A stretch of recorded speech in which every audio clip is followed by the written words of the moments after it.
Here's another example. Have you ever hit it off with a woman? Everything is going great between the two of you. She likes you, you like her, maybe you kiss her, you make out with her. But at a certain point she starts asking you weird questions like, are you a player? How do I know I can trust you? And at this point you probably feel a need to prove yourself to her that you're not a player. Now this might be a genuine concern of hers. It might be a way to suck you into her sexual frame. Who knows?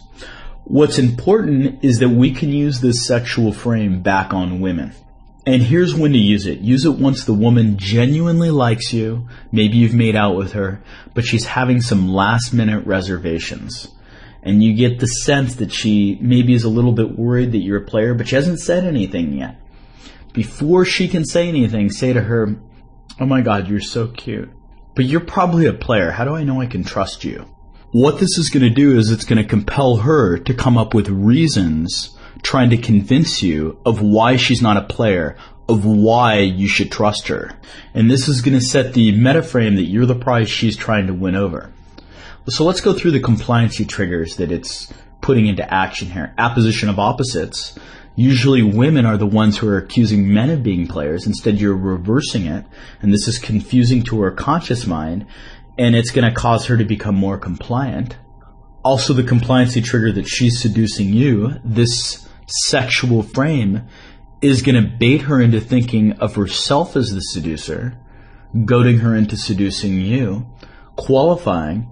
You're making her qualify to you that she's not a player. Commitment and consistency. By making her come up with reasons why she's not a player and why she likes you, she's building legs or reasons to support her decision for liking you. The other part of this is by her coming up with reasons why you should trust her, she's giving her unconscious mind reasons why she should trust you. This really is the key to the whole sexual frame. This sexual frame also builds arousal inside her body. It hits on a few of her primitive emotions. Discontent because you've created an obstacle between her and possessing you, namely that you think she's a player. Need for your validation. By her qualifying to you that she's not a player, you're evoking that feeling of needing or that emotion of needing your validation. And fear of loss, fear that because she's a player, maybe you'll just walk away from her. It also fills some of her sexual needs. It fills her sexual need to be physically aroused by evoking some of these primitive emotions that we just talked about. It fills her need to be seduced, since you're seducing her with this sexual frame.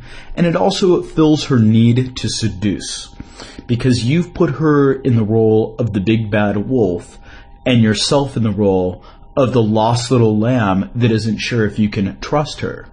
It also creates the perceptual filter of comfort. You aren't forcing her into bed.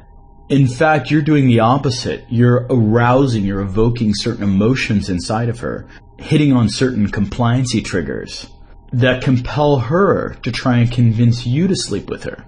And instead of you being the pursuer or the chaser, she's the pursuer and the chaser.